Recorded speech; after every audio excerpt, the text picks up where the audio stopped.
I have been gone for most of the month teaching at various homesteading festivals, and nobody took care of the garden while I was gone. It's not even technically summer yet, but things are already very clearly popping. Let's go take a look and see what's going on. Right behind me, we have a grapevine that I dug up out of the forest last year and planted here, and as you can see, it is going absolutely nuts. I kind of didn't really expect it to go this nuts this quickly. Speaking of things going absolutely nuts, these dahlias are genuinely out of control. I cannot believe that this early in the season, so much height, so many blooms, and speaking of things that are growing to ridiculous proportions, will you just join me over here for 1 second? I used to do this thing called anther scale, which is mostly funny because I'm 5'2", and yeah. If it hasn't even gotten to summer equinox or whatever that day is, the 21st of June yet, and they are already like 12 feet tall. How tall are these gonna be by the end of the season? It's like almost we have to tell the soil to slow its roll a little bit. And speaking of that exact same thing, genuinely in just, a few days of being gone, I apparently have no center pathway anymore. And here's the funny thing. I get a lot of comments at the beginning of the season showing, putting down the mulch in the pathways, and people are like, that entire garden is all mulch. Why don't you grow some plants? And the funny thing is, this is the kind of stuff I'm talking about when I say we should plan our garden space for the middle of the season. This isn't even the middle of the season, this is the beginning of the season. I genuinely, when I first started this garden, I thought that 2-foot pathways and 3-foot rows were a great size, but it's a good thing I don't need to get a wheelbarrow down this row right now because I don't think I could. We're gonna risk smelling like a pickle to come in here really quick and see a few things. First and foremost, these zinnias. I am not a huge flower lover. I like growing food that I can eat, but I will say that I do really love having a few pops of color, and zinnias are such a great bang for your buck because you only have to buy the seeds one time, and then if you just grab a few of the flower heads, it needs to be a little bit drier than that, but after the flower heads have dried out, then the next season, you've got all the seeds you need to go sprinkle those about and have more zinnias again next year. Also, if you just never actually clean up your garden, they'll seed themselves. Because frankly, I don't actually remember planting those, or this dill for that matter, or any of these middle row strawberries. I certainly didn't plant this amaranth. I did plant these passion fruit vines, but if you saw my spring preparation video, you know that that was a bit of a mistake. I'll probably be dealing with that one for a few years. And listen, I'm not weeding right now. It's not a weed if you put it there. I am about to commit absolute garden blasphemy. These dahlias grew far faster than I expected them to grow this year, and I had not yet trellised them before I went out of town, and it's really hard to trellis them after the fact. So even though they have already grown to this point and are already blooming, I happen to need some space for my popcorn. So we are going to dig them up mid-bloom, transplant them, and here's why I'm gonna get away with that. We have a almost 9-month-long growing season here, and so hilariously, though my dad is probably crying himself to sleep watching this right now, I will probably end up getting a second bloom out of these plants, even though we're starting over in the middle of the season. Goodbye, yellow brick road. Meow, meow, meow, meow, meow, meow, meow. Oh, see, removing those little jerks revealed some tiny little baby garlics down in the soil. Future Ann here. I have successfully removed all of my dahlia weeds from this bed, and it is now ready to plant my popcorn. I have a few different varieties of popcorn, and if you haven't seen my making popcorn like it was 200 years ago video, make sure you check that one out. It's very, very silly. And by the way, I have a very fat black lip in that video, and not because of any nefarious reasons. I was actually using my chainsaw and got hit in the face with a grapevine, ironically. So of course I dug that buddy up and it's planted right over there. Anyway, back to the popcorn. So one of the big issues with popping corn as opposed to regular corn that we eat like on the cob, is that if any of your neighbors plant regular corn on the cob corn, it's going to cross-pollinate with your popcorn and your popcorn will not pop properly. That was a really hard sentence to say, but I learned that lesson the hard way a couple years ago. And so now we wait till early June to plant our popcorn. And I've got, like I said, a bunch of different varieties here. I'm gonna just scooch the mulch, sawdust, mushroom compost layer back a little bit and just poke these little guys down into the soil. Seeds only want to be buried about 2 times as deep as they are thick. I think that so many early gardeners or young gardeners accidentally plant their seeds way too deep, and then they don't understand why their plants don't germinate the way they'd like them to. And that gets real weird when you're thinking about planting like lettuce seeds or grass seeds because they're tiny. All they want is to basically just be touching soil. They don't need to be buried. And therein lies the thing of planting in June here, because we're in the middle of a huge heat wave and it's really hot and it's hard to keep these seeds nice and moist. But that is exactly why, instead of using my thick, big pathway wood chip mulch, I'm using mushroom compost mulch. And as I'm finding any chunks of anything, I'm just squishing them up in my hands. You'll also see some lathe turning refuse as well. And that just keeps this sawdust layer from forming a really thick, like impermeable layer of mulch. But anyway, yeah, just getting a little of those down. Super random planting style. Actually, let's be honest, usually when I do this, I just mix a whole bunch of random seeds into my hand. We've got Dakota Black popping corn. We've got red popping corn. The real disappointment here is that all of these turn white when they pop, but at least the husks are a cool color. Let's get some of this blue popcorn. You can make a real popcornucopia. I'll be here all summer, folks. Seriously though, because I never leave my house. And because we are in the middle of a heat wave, I'm not expecting all of these to germinate, so I'm gonna plant a few more of them than I probably normally would. That's okay, and we'll see what happens.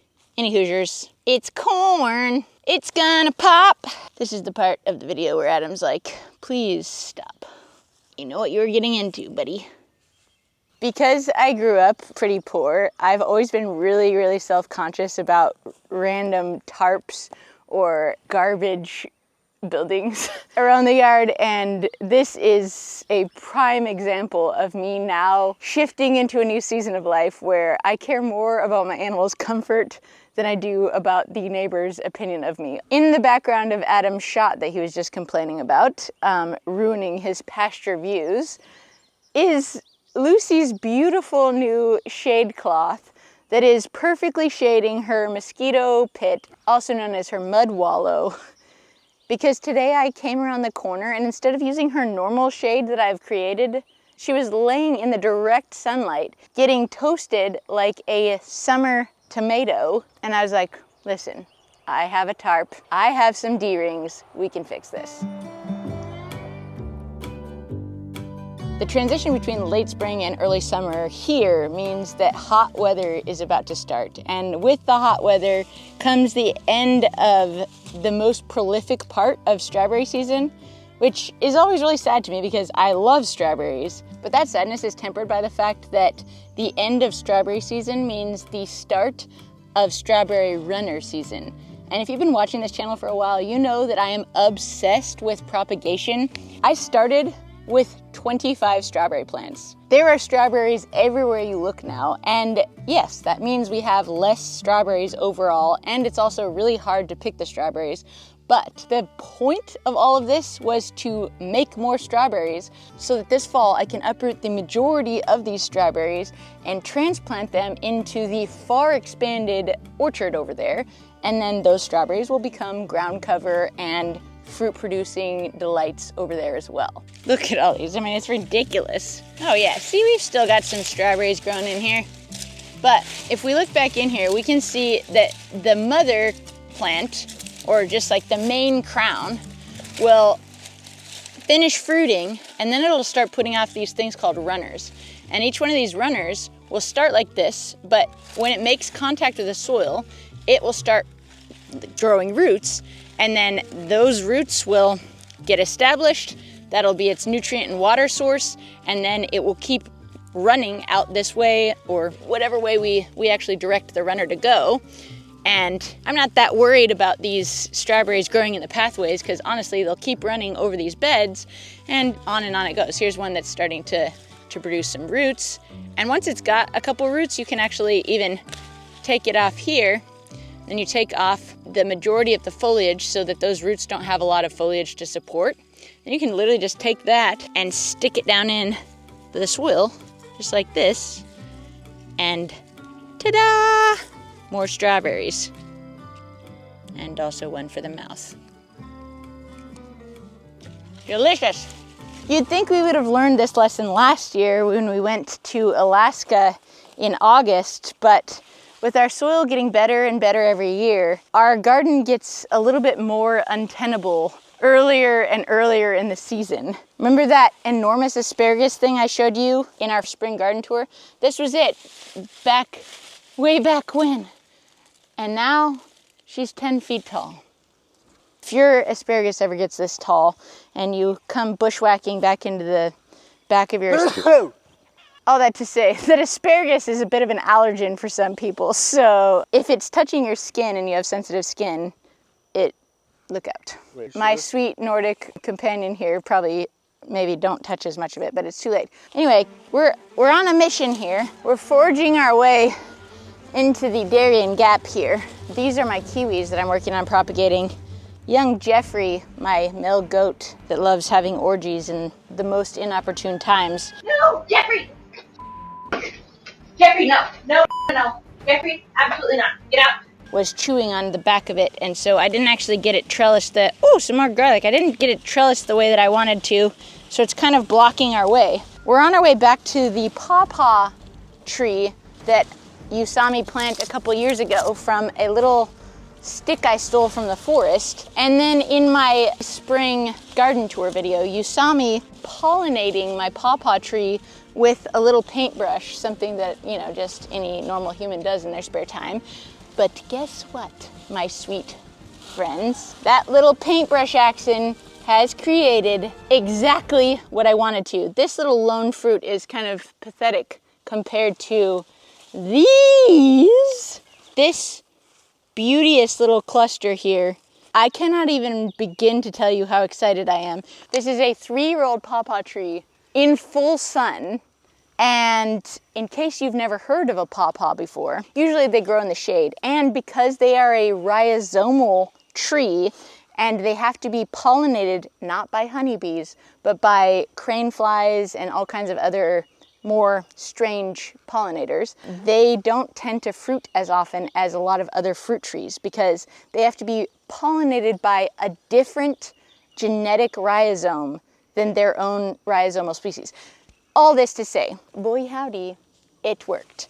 And in case you've never heard of a pawpaw before or had the delightful pleasure of actually tasting one, these are the only tropical tasting fruit that grows areas that it snows. The fruit of a pawpaw tastes like a delicious and delightful mixture of bananas and mangoes. And oh boy, am I excited to have some growing in mine very own garden.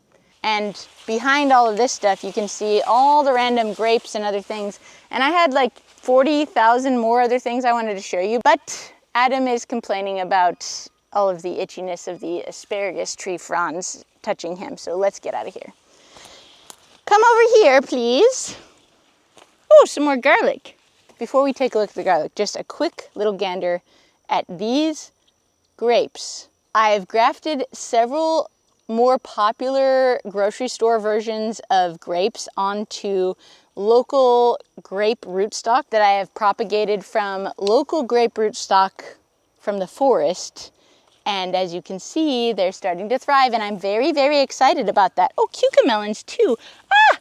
Have you ever seen the world's tiniest cucumber/watermelon? They're delicious. Okay, back to the garlic. Okay, so as you can see, I have grown enough garlic for the country of Italy over here, and that is, first of all, because I genuinely believe that if a recipe calls for 1 clove of garlic, it really means 1 head of garlic. And these garlics started as seeds back in Washington that I brought here, and back in Washington, my average garlic head was about this big. And here in Tennessee, my average garlic head is about the size of a softball. But you see it all on my baby chick lid thingies from earlier when we were raising baby chicks in the giant water troughs. Reduce, reuse, recycle. I had them here. We need the garlic to actually sit out in the sun and not get rained on for a little while, because if we were to just pluck it right out of the ground and put it away kind of moist like this, the garlic would go bad very, very quickly. So instead, we allow it to bake under Hades' hot sun at the entrance of the garden for a little while. And then ultimately, once this is all dried to an acceptable level, I'll come in here and clip it all off and put it in some wooden boxes and store it very far away from my baby potatoes. And we'll talk about why in another video. Then coming into the tunnel, sorry Adam, this is made for elves, we've got my very favorite dahlias that I carried in my wedding bouquet and have dug up and stolen from every property we've ever sold since then, already in bloom. My dad and I have a competition every year to see who can get their dahlias to bloom first, and I won. We have all of this cilantro that is going to seed, which is technically now coriander, 2 herbs in 1 plant. What a delight. And as you can see, my sweet little watermelons are starting to grow, and I'm so excited. Watermelon is my absolute favorite food. You might actually hear that about a few different foods while we're here in the garden, but everyone's my favorite, except for the ones that aren't. Hidden here in the background is an onion stalk that I'm saving for seed, and so I'm letting these seeds dry out in the sun so that I can later on plant them where I want them. Hopefully the wind doesn't blow too hard in between now and then. I suppose I could take it in so I could dry it inside and the seeds might not blow away, but that seems like a lot of work, and this is, in fact, lazy gardening. There are points in time in any lazy gardener's life that are not super HOA friendly. And this is one of those times. Because I don't want to have to ever come back and plant spinach again, I'm just leaving my spinach that went to seed right here in place so it can replant itself.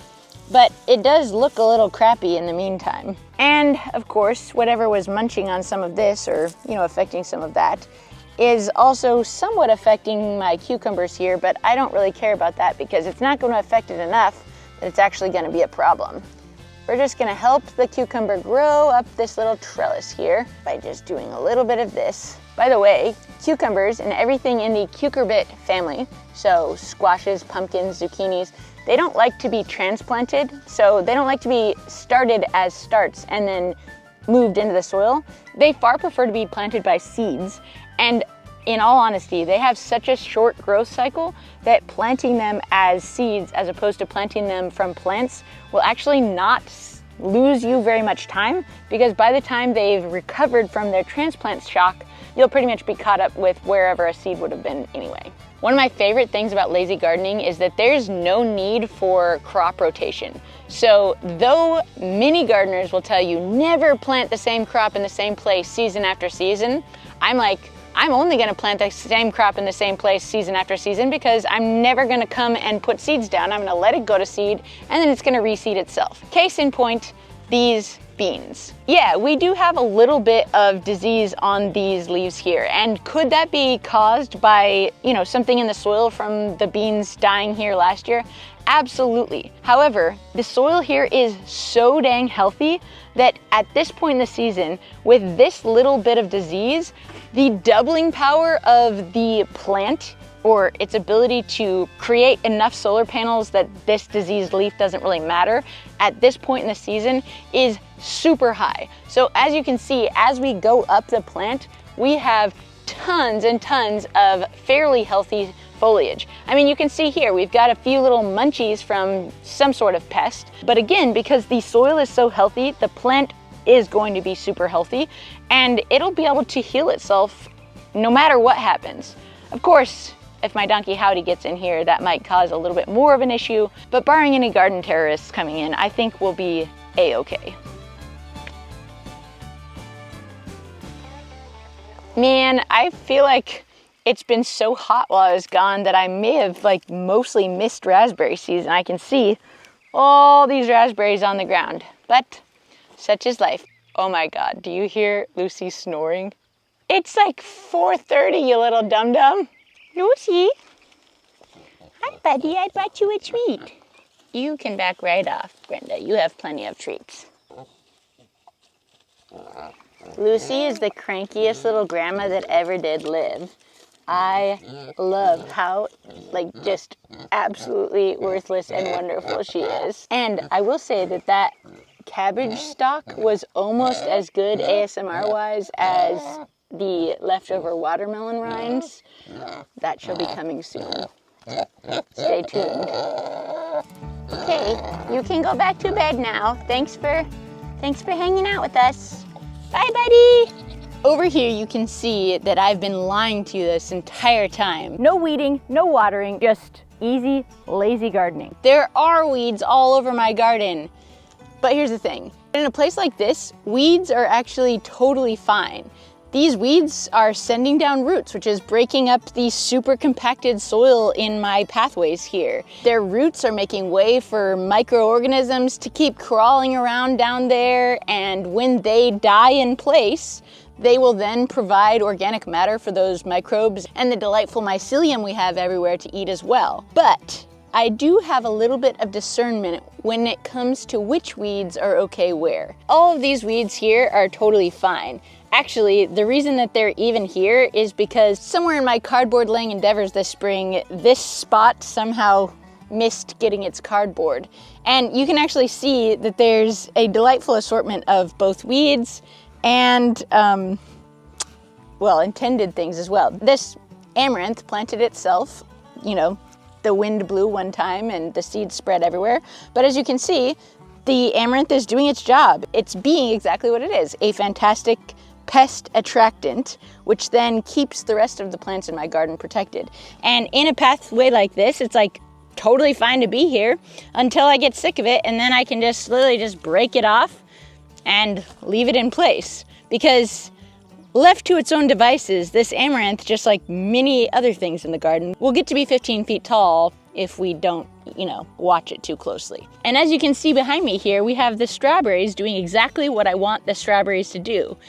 Competing with the weeds, choking out some of their sunlight, and spreading ever further into the garden so that I have more crowns to pick and transplant come fall when it's time to plant strawberries. But if you look in here, you'll see one weed we absolutely cannot tolerate. This right here is Bermuda grass. And the problem with Bermuda grass is that every time we break its roots, it will send 2 new roots out and spread like wildfire. This Bermuda grass has been my arch nemesis as I've gardened in Tennessee. But here's the thing. Even Bermuda grass, which tends to be pretty successful here in Tennessee's climate, will be less successful when it has less opportunities to actually get access to light. So what I'll do, if I find any, is just follow its little root deep down into the soil as far as I can go without disturbing the roots of my other plants, and see if I can pull it up. And there we see, right there, the last place that it diverged in the woods to make more of Satan's favorite grass. Here's a fig, here's a fig, here's a fig. Thank you, $12 raised garden bed made out of scraps. You really served me well this year. Oh, I should probably also mention that the reason I put the raised beds here is because actually of the extreme pressure that the Bermuda grass has been putting in from the outside. But good news, all of that is about to become an orchard, and so we're gonna cover all that stuff up with cardboard, and that Bermuda grass will, in about 3 to 5 years, be bye-bye. Annie, What? what's going on over here? Oh, well, okay, so you know I told you that the shears broke while I was shearing the alpacas the other day, so I didn't get to finish shearing them, so I made them a little sprinkler to help them stay cool in the hot weather this week. I just feel so bad because it's so hot and they aren't the reason that the shears broke. So here we are. The crappy thing is though that because they're gonna be so wet and then also so muddy, is that I will ultimately have a lot more work ahead of me with regard to washing the fiber. We may not water our gardens, but we do water our alpacas, only when necessary though. I wanted to show you from whence those little fig babies over there in that raised bed came, and here they are. This is exactly from where I chopped them all. This was a hardy fig that has done phenomenally well. This is actually a 2 years ago propagation project that has done so well here that I was like, oh, we gotta get some more of these. And actually, funny stories. One of the side effects of all of my propagation projects is that it has ultimately resulted in a whole lot of things. And the figs were no exception. So last year was the first year that I had enough fig bushes that I got a genuinely measurable fig harvest. And one day Adam was like, oh, do you want to go out to eat or something? And I was like, I genuinely cannot because I have eaten myself genuinely sick from figs. Like, I was sick for 3 days because I ate so many figs. The scarcity mindset is real, my friends. Oh, look at this. Oh my gosh. There's a little baby frog who's protecting my baby figs. Look at him. He's so cute. He's like, absolutely not. Oh, oh, oh, oh. Okay, bye, buddy. Hope you find your dad. Normally, I don't want you to ever see me using a phone on this channel because I want to encourage you to get outside and to get your hands dirty and not look at screens. And this is a completely unsponsored promotion, by the way, of something that I pay the $30 for every single year. Especially when we're getting started, it is very easy to forget what we planted where. And as it starts to come up, be like, oh my gosh, what is this? Is this a weed or is it good? There is an app on your phone that you can get called Picture This. There's also one for mushrooms. This app will help you to identify plants that you may have misremembered where you planted. It'll help you tell what are weeds and what aren't weeds. But the coolest feature of this app, especially for beginner gardeners, is that it has a little thing that tells us, oh, this plant looks sick. Let's check for solutions. So having gardened for 12 years, I can tell you right off the bat that these yellowing leaves show an obvious lack of nitrogen. And that totally makes sense because this was not even meant to be planted here. It must have just accidentally landed here somewhere. And it's planted directly into the mulch that is on top of the soil. And the mulch obviously has no nitrogen in it. The N in the NPK formula we hear about all the time when we're talking about plant fertilizers. We could just leave it be. Or if we wanted to actually fix its extreme lack of nitrogen problem, we could do a couple things. We could water it with some homemade fertilizer. We could add some Redmond Mineral Soil Builder plus nitrogen, or we could add some compost around it and just rake back the wood chips around it and just put that compost right in place here. Then replace the wood chips on top of it. And as lazy gardeners, it's really helpful to have things like the Picture This app, which can help us to get better at quickly identifying which plants we have, what might be wrong with them, and how we can fix it. And the more practice we have looking at things and just identifying what's wrong with them, the quicker and better we'll be able to find solutions, and lazier and lazier and lazier we can become. June, what are you doing, you little goober? Huh. I would like some pets on the belly. Whenever you're ready.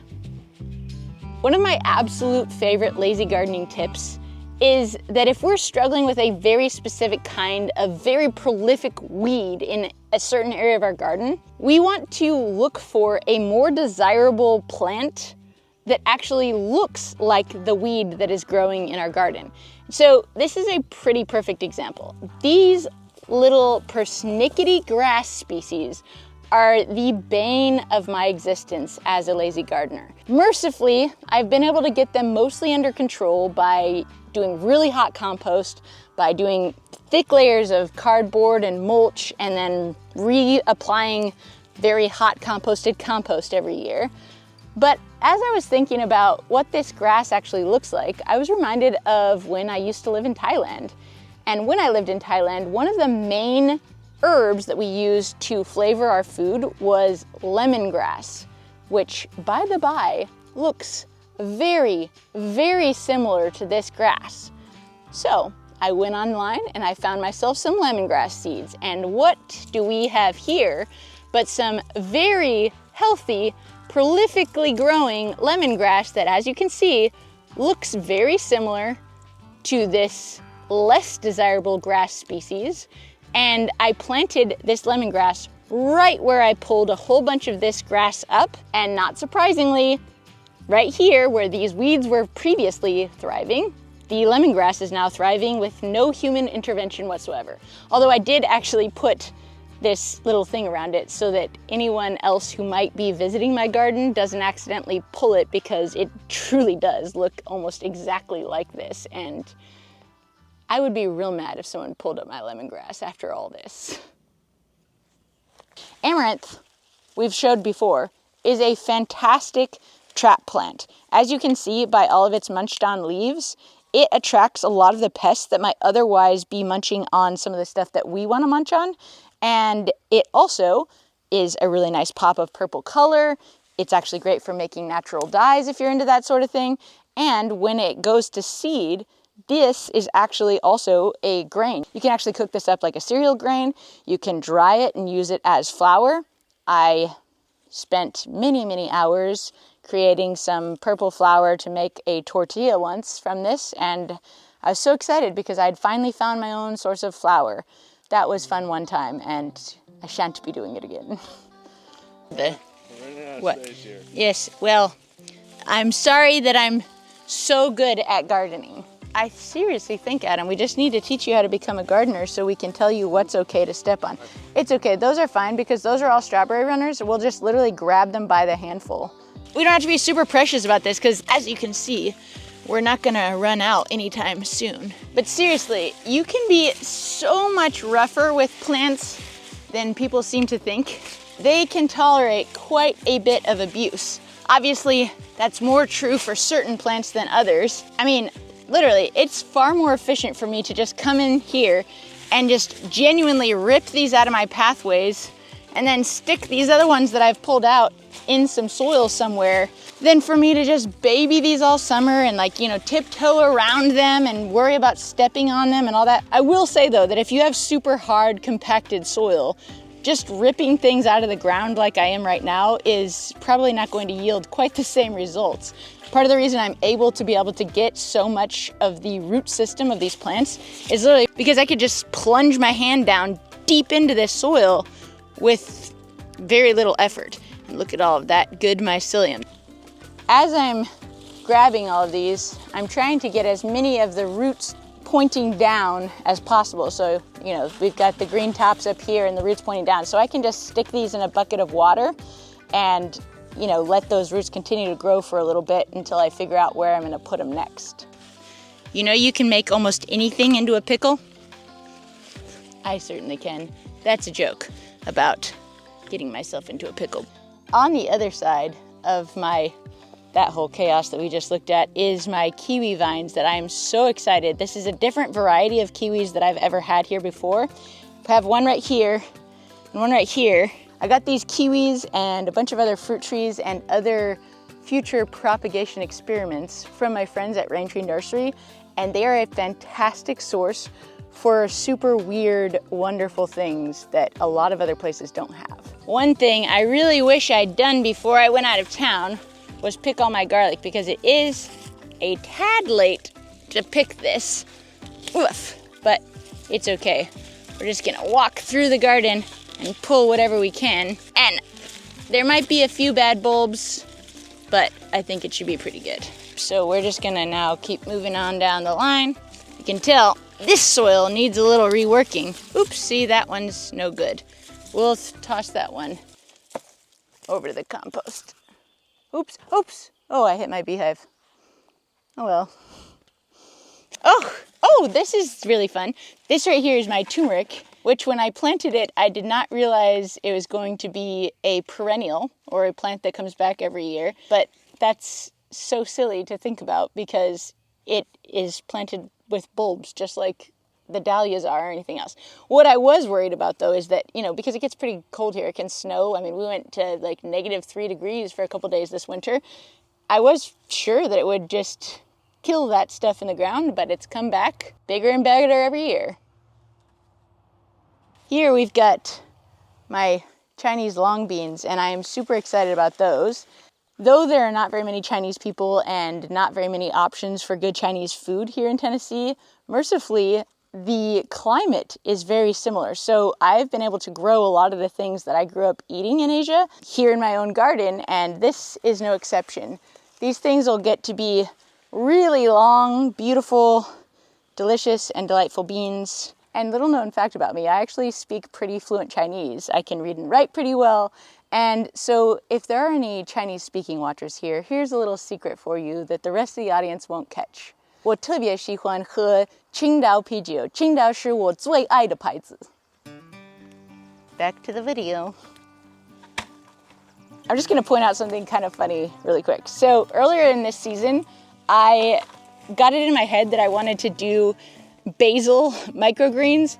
So I actually planted basil as if it was a cover crop throughout 3 entire garden beds. And now that it's coming up and I haven't been actually harvesting the microgreens, it's going to turn out that I'm going to have a boatload of basil. So I guess we'll be making a lot of pesto. Oh, here's one of my absolute favorite cooking tips. I love to make pesto and then freeze it in silicone ice cube trays and then break up the ice cubes after they're frozen, put them in a Ziploc bag and put them in the freezer. And then every time I go to make something that would be spruced up by a nice bit of pesto, I'll pull out an ice cube or two, toss it in the dish, and then there you go. Taste of summer in the middle of winter and delish, delight, all those things.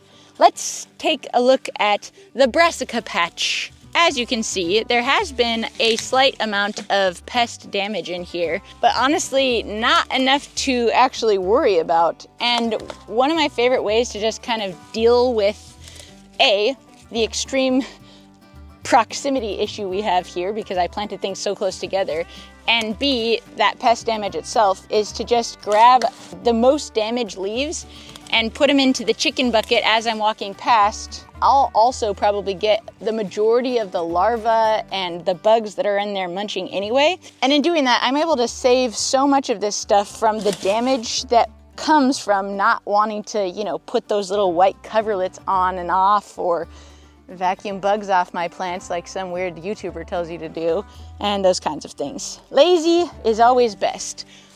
Plus, it's not like I'm gonna let my chickens come in here, and it's always good to get a little extra free food for those little jerks, though they don't deserve it.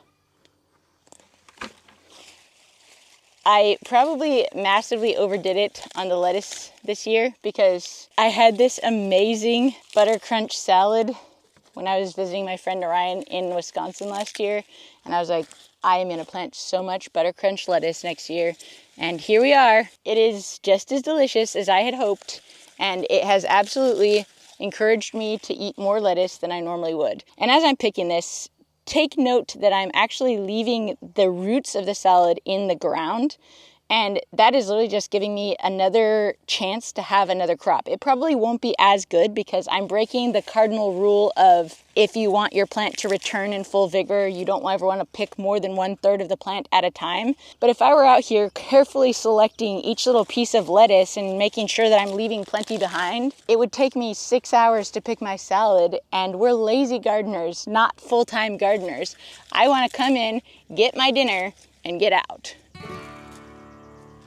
As we are making this transition from early spring into summer, it's going to start getting real hot here in Tennessee. And as that happens, this bed of lettuce will have to go bye-bye because once it starts getting really hot, this lettuce will start getting really, really wilty, and then it will want to bolt, which means it'll want to put up seeds.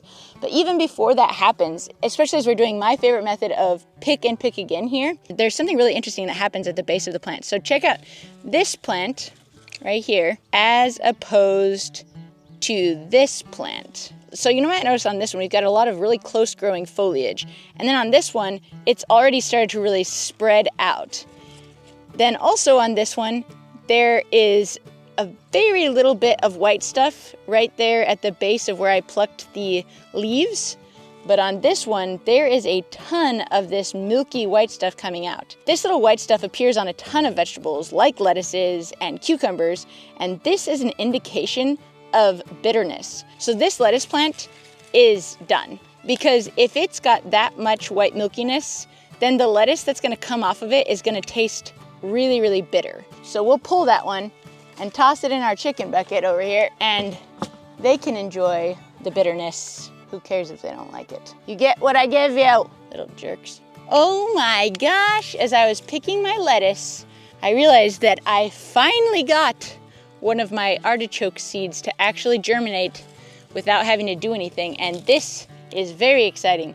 Artichokes are my absolute favorite vegetable. I actually, full disclosure, don't really like a lot of vegetables, but I grow them and eat them because they're supposed to be good for you or whatever. But you know what's even better? Beef. Man, this is the most perfect little beautiful head of lettuce. That's what we like. Perfect. Oh my land. I guess we'll make a salad tonight. A garlic and lettuce salad. We're just gonna quickly walk past this tomato plant, and as we do, let me just remind everyone here that tomato cages really suck. I really don't recommend using them for tomatoes. I really like using them for cucumbers and other things, but I haven't gotten my little trellis system set up yet, which is why the dahlias are also so out of control. And so while I was walking past this, I just plunked this little guy down. And since I'm here, I figured I would do a tiny amount of trimming. And while I'm trimming, here's my favorite tomato tip. Well, actually, there's two tips.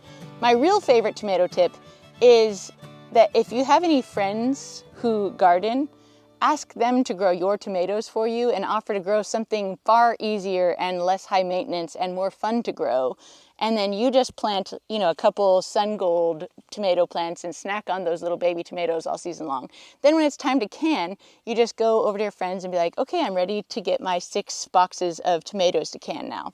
And that's worked really, really well for me for the last few seasons. And I will say too that the trade is very much in their favor, so I've made it worth their while. But the other tomato tip that I love is that when you are actually trimming your tomatoes, these little pieces that you might just pluck right off actually can be made into their very own new tomato plants. Let me show you how. So I'm going to pull off all the bottom leaves here. I'm going to make sure that there's no little, you can see where there's some flowers coming up. Those flowers are going to take a ton of energy from the plant, so we don't want to let that happen. So we're going to pinch that right off like that. And now we're going to take this entire stem here. We need a nice long piece because we want this to make roots. We are going to kind of round it. We're going to take this long stem and we are going to go put it in some soil, and this will turn into a whole new tomato plant. If we're just planting this in the ground, we want to just plant this as deep as we possibly can. But since I'm planting it in this container, I'm going to try to round it around in the container so that there is as much surface area of that stem actually touching soil. And once I've gotten it stuck in there a little bit, I'm going to grab some mulch. And once those roots get established in there, this tomato plant will grow very fast because it will have a really, really well-established root system with very little plant exposed up here at the top. So if you do want to grow your very own tomato plants and you didn't get any seeds started and you want to save about $40 on tomato plants, you can call up your local gardener friend and be like, hey, can I come over while you're trimming your tomato plants next week? And bada bing, bada boom, you've got a great head start on your very own tomato season. I wanted to come back to the scene of a crime. If you watched our Start a Lazy Garden from Scratch, a no weed, no water garden, I promised you in that video that we were not going to touch this garden again until it was time to come back and harvest. And I can see that there has been a few casualties, not of a lack of watering actually, but hilariously because Jeffrey, our least favorite male goat, who likes to have orgies in the most inopportune times, also happened to find a little entrance into the garden area and came through and absolutely eviscerated a lot of the plants that I had planted in my first lazy garden. So it's not that it didn't succeed because of laziness. It didn't super succeed because of that little jerk Jeffrey. However, I would like to say that we've got some tomatoes happening. We've got a pepper that I clearly planted way too close to the tomato. Oh, it's because, you know, this is falling over. This celery probably could be doing better. This lettuce is about to bolt, but no problem because I don't like the way this lettuce tastes even when it's good. As you can see, our mycelium has started to totally eat all of the wood chips we put in here. And speaking of eating things, that little jerk Jeffrey came in and ate the heads off of all of the broccoli we had planted. Some of the broccoli is starting to recover a little bit, although it is quite pathetic. More pathetic broccoli here. Some celery that's faring a little bit better, but not that much better than the other celery. Some more slightly munched on broccoli. It probably has gotten some cabbage worms or whatever. We'll just pick that yucky leaf off and leave the rest of the solar panels to do their thing. But most importantly, we've got healthy looking tomatoes on all of these plants that, full disclosure, I did not trellis and just pulled them up off of the actual ground. So it kind of is impressive that they haven't been more damaged. But, you know, I was busy. I was out of town. Sometimes we need to be able to be lazy, and sometimes it works out and sometimes it doesn't. So the moral of this story is I can teach you how to make a lazy garden where your soil is super healthy, so you have pest and disease resistant plants, to where you very rarely, if ever, have to weed or water your garden. But if you've got a Jeffrey in your life, I don't really know what to tell you about that, except that if you want to start doing some lazy gardening of your own, check out my Squarespace website. I have got a step-by-step how-to article there, along with 12 years of collected gardening, homesteading, and woodworking, because that just fits right in there, knowledge. And all of the hard-earned lessons I've collected along the way are right there on my Squarespace blog so that you can avoid some of the mistakes that I made as well. Squarespace has been a fantastic resource for me, someone who is the opposite of tech savvy, to be able to easily drag and drop everything that I want to share with the world into a beautiful artist design template that then shares it with the world. Squarespace makes it super easy for me to host an online store where I can sell merchandise, have project plans, host online courses. By the way, I am currently writing a book about time management, and if you would like to join the pre-writing cohort to have one-on-one feedback and join a bunch of other people who are interested in learning how to manage their time better as well, check out my Squarespace website, annofalltrades.com, and we can get you all the information you need. If you're interested in starting a website of your own, maybe you have a gallery of photos you want to share with potential clients, or you have a great idea you want to share with the world as well, check out Squarespace. And when you're ready to launch, go to squarespace.com/annofalltrades for a 10% discount. I think it's about time we cook up some veggies from the garden, so we'll light a fire and do that. And because, let's be honest, vegetables on their own are disgusting, we're gonna add some chanterelles and some beef that we grew right here on the farm and cook it all up in some homegrown butter. Hello, June. June's very excited about this prospect as well. In our last video, we talked about mushroom foraging and finding medicinal plants, and also even just collecting things from the forest to make our very own homemade fertilizer. If you would like to check that video, you can click over here and I will see you there. Thank you so much for being here. I'll see you soon. Cheers!